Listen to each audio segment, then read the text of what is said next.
बिस्मिल्लाहिर्रहमानिर्रहीम, अस्सलाम वालेकुम। उम्मीद करता हूँ आप सब खैरियत से होंगे।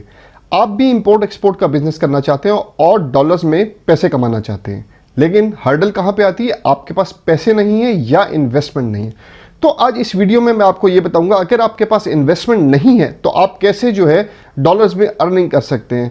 बहुत सारी आप लोगों ने यूट्यूब पे वीडियोस देखी होंगी, मैंने भी बहुत सारी वीडियोस बनाई हैं और बहुत सारे तरीके बताए हैं कि आप इंपोर्ट एक्सपोर्ट का बिजनेस लो बजट में कैसे कर सकते हैं। तो अगर आपके पास पैसे या इन्वेस्टमेंट कम है तो आप ई कॉमर्स जो है ई कॉमर्स का बिजनेस शुरू कर सकते हैं। अब ये आपको समझने की सबसे पहले ये ज़रूरत है कि ई कॉमर्स एक्सपोर्ट होती क्या है।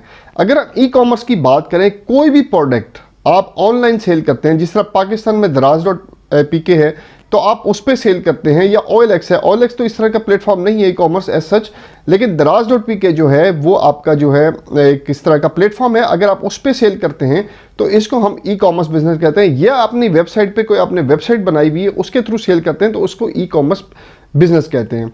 अब ई कॉमर्स एक्सपोर्ट किसे कहते हैं? ई कॉमर्स एक्सपोर्ट वो होती है, कोई भी प्रोडक्ट आपने ग्लोबली भेजनी है।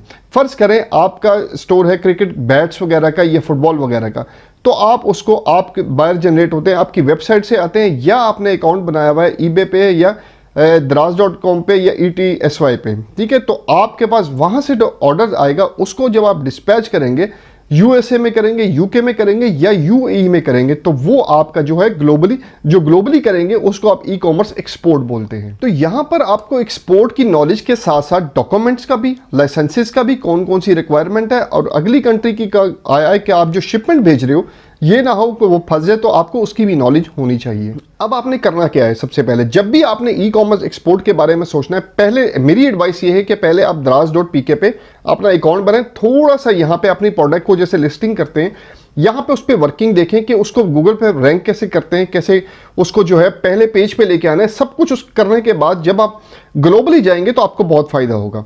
बात यह है कि अमेजोन और eBay, ETSY, ये तीन ऐसे प्लेटफॉर्म्स हैं इंटरनेशनली जो अब जिस पे आप जिनका प्लेटफॉर्म आप यूज करके आप जो है अच्छी सेल अपनी बढ़ा सकते हैं और एक्सपोर्ट अच्छी कर सकते हैं।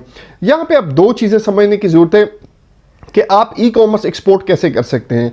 एक तो होता है B2B होता है और एक होता है B2C होता है। एक डायरेक्ट जो होता है B2B, बिजनेस टू बिजनेस होता है, इसमें आप कंटेनर्स वगैरह जो है एक्सपोर्ट करते हैं, आपको कंटेनर्स का ऑर्डर आता है। और B2C जो होता है वो होता है बिजनेस टू क्लाइंट, मतलब कि आप जो है कोई भी आपको क्लाइंट जो है आपको बिजनेस देगा, आपने कोई एक सिंगल प्रोडक्ट भी आप मतलब सिंगल पीस ऑफ जो भी है, मतलब मोबाइल हो गया या कुछ भी हो गया, XYZ प्रोडक्ट आपने, या टी शर्ट होगी या फुटबॉल होगी, वो आपका ऑर्डर देगा तो आपने वो उसको एक्सपोर्ट करनी है। अब जब एक्सपोर्ट कैसे करनी है, आपने जब इंटरनेशनली ग्लोबली काम करना होगा, जब मैंने जैसे आपको बताया कि दराज में जब आप अकाउंट बनाएंगे तो आपको समझ आ जाएगी लिस्टिंग कैसे करना है। इसी तरह आपने जाके eBay पे भी अकाउंट बनाना है, ETSY पे भी अकाउंट बनाना है और अमेजोन पे भी अकाउंट बनाना है। तो ETSY जो है स्पेसिफिकली वो हैंडीक्राफ्ट के लिए है, मतलब कि जो हैंडमेड प्रोडक्ट्स होती हैं वो उनके लिए बनाई हुई है। अगर आप कुछ दूसरी प्रोडक्ट्स उस पर डालेंगे तो इतना अच्छा रिस्पॉन्स नहीं मिलेगा आपको। अमेजोन और eBay जो है ये बेसिकली बनी ही इसी प्रोडक्ट के लिए। आपको हर प्रोडक्ट इस पे अपनी जो भी आपकी प्रोडक्ट है, स्पोर्ट्स गुड हैं, सर्जिकल्स हैं, कुछ भी आपकी प्रोडक्ट है, जो मिनरल्स हैं, मतलब जो पत्थर वगैरह होते हैं, वो भी आप इस पर सेल कर सकते हैं। eBay पे भी कर सकते हैं और अमेजोन पे भी कर सकते हैं। बात यह है कि अगर आपके पास इन्वेस्टमेंट नहीं है या थोड़ी है, आपको काम तो करना है, तो आप एक पीस से भी शुरू कर सकते हैं। ये एक बहुत अच्छी बात है कि आप एक पीस को भी एक्सपोर्ट कर सकते हो। जब आप B2B बिजनेस करते हो तो उसके अंदर वेरिफिकेशंस बहुत ज़्यादा होती हैं। क्लाइंट को पता नहीं आप, क्योंकि उसमें ऑब्वियसली कंटेनर्स इन्वॉल्व होते हैं। अब जो है पता नहीं बायर आपको ऑर्डर देगा कि नहीं देगा, उसकी कम्युनिकेशन आपको पसंद आई होगी या आपकी उसको पसंद आई होगी कि नहीं। तो ये एक सिस्टम चलता है, काफ़ी देर तक चलता है और कभी ऑर्डर आता है कभी नहीं आता।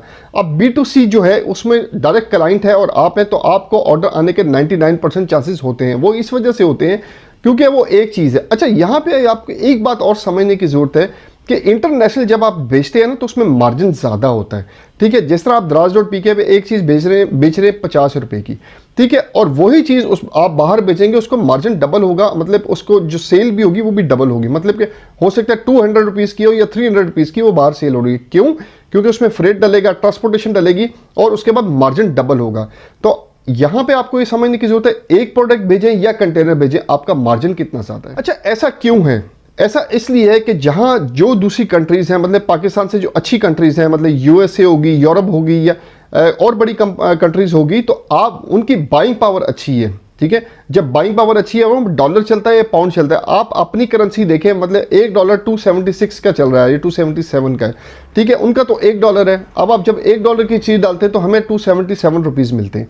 तो यहाँ पे ये समझने की जरूरत है, एक तो बाइंग पावर भी अच्छी है तो उनके लिए $5 $10 कोई मानी नहीं रखते, लेकिन हमारे लिए वो एक अच्छी खासी अमाउंट बनती है। होप सो आपको ई कॉमर्स का आइडिया तो मिल गया होगा कि ई कॉमर्स जो बिजनेस काम कैसे करता है। तो आपने अमेजोन पे भी लिस्टिंग करनी है, ईबे पे भी लिस्टिंग करनी है, ETSY पे भी कोई हैंडीक्राफ्ट प्रोडक्ट्स हैं वो भी लिस्टिंग करनी है, ताकि आप ऑर्डर जनरेट करके तीनों में से कहीं से तो ऑर्डर आएगा, तो वो आपने करना है। अच्छा, यहाँ पे सबसे बड़ी प्रॉब्लम ये आएगी, आपके दिमाग में ये क्वेश्चन आ रहा होगा, सर रिक्वायरमेंट्स क्या हैं, ये कैसे, मतलब अमेजोन पे हम अकाउंट बना सकते हैं या ईबे पे बना सकते हैं। तो सबसे पहले बात यह है कि आपने कंपनी तो रजिस्टर करवानी ही करवानी है। मतलब कि आपका जो है GST सेल टैक्स होगा, उसके बाद आपका बैंक अकाउंट होगा, उसके बाद लाइसेंस है या नहीं है, लेकिन आपके पास SECP रजिस्ट्रेशन, ये 3 जो डॉक्यूमेंट्स हैं, मतलब कि बैंक अकाउंट हो गया, GST हो गया, SECP की रजिस्ट्रेशन, ये जरूरी है क्योंकि वो मांगते हैं। उसके बाद आपको करना ये है कि आपको प्रोडक्ट फाइंड करनी है जो भी आपने सेल करनी है। बात यह है कि जैसे देखिए, मैंने इसलिए आपको पहले बताया कि आपको ईबे पे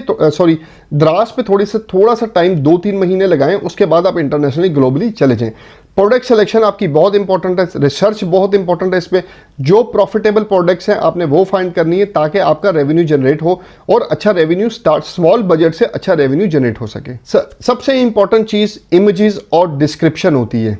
जब भी आप ऑनलाइन कोई भी चीज़ सेल कर रहे होते हैं, उसकी इमेजेस मैटर करती है और डिस्क्रिप्शन ज़्यादा मैटर करती है। हमारे यहाँ पे क्या होता है, हमारे यहाँ पे ये होता है कि हम इमेजेस देखते हैं, अच्छा वेरी गुड, और हम उसकी चीज़ को परचेज कर लेते हैं। लेकिन इंटरनेशनली ऐसा नहीं होता, वो इमेजेस भी देखते हैं और आपके डिस्क्रिप्शन भी देखते हैं। ज़्यादा फोकस उनका डिस्क्रिप्शन क्या है, इस चीज़ में है क्या क्या नहीं है। तो आपको डिस्क्रिप्शन देखें, प्रोडक्ट सिलेक्शन के बाद आपको जो भी प्रोडक्ट है, उसके बाद आपने उसकी डिस्क्रिप्शन जो है लाजमी बनानी है। डिस्क्रिप्शन बना लेंगे, उसको वेरीफाई करना है, 10-15 दफ़ा उसको चेक करना है, कोई मिस्टेक ना हो, इंग्लिश की मिस्टेक ना हो, तो उसके बाद जो है उसको तब आपने पब्लिश करना है। अदरवाइज उसको पब्लिश नहीं करना, क्योंकि मैंने जैसे बताया, जब भी आप ग्लोबली कोई चीज़ लिस्टिंग करते हो, जो बायर है वो आपकी जो है ना उसको डिस्क्रिप्शन को बहुत गौर से चेक करता है। आज आपको ये भी समझ आई होगी कि आप लो बजट में कैसे काम कर सकते हैं। देखें, बात यह है कि मेरा मिशन जो है ना, आप लोगों को एक्सपोर्ट कराना है, ठीक है। ना सिर्फ ये है कि आप बैठे रहें, ई कॉमर्स में आए, कोई भी आए, छोटे लेवल पे काम करें, छोटे प्रोजेक्ट, ये एक छोटी इन्वेस्टमेंट है इसमें। मतलब आप 1000 रुपये से भी शुरू कर सकते हैं यार, 1000 रुपये से भी शुरू कर सकते हैं ये, ठीक है।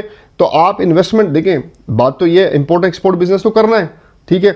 जब करना है और इन्वेस्टमेंट भी कम है, तो फिर हम क्या करें, तो फिर ये एक तरीका, सबसे बेहतरीन तरीका ये है कि ई कॉमर्स में आए। फ्यूचर भी ई कॉमर्स में आगे आने वाले दिनों में जो है ये फ्यूचर है। फ्यूचर अभी से आप इन हो जाए, ताकि आगे लोग बहुत ज़्यादा अर्निंग अभी भी कर रहे हैं, ठीक है।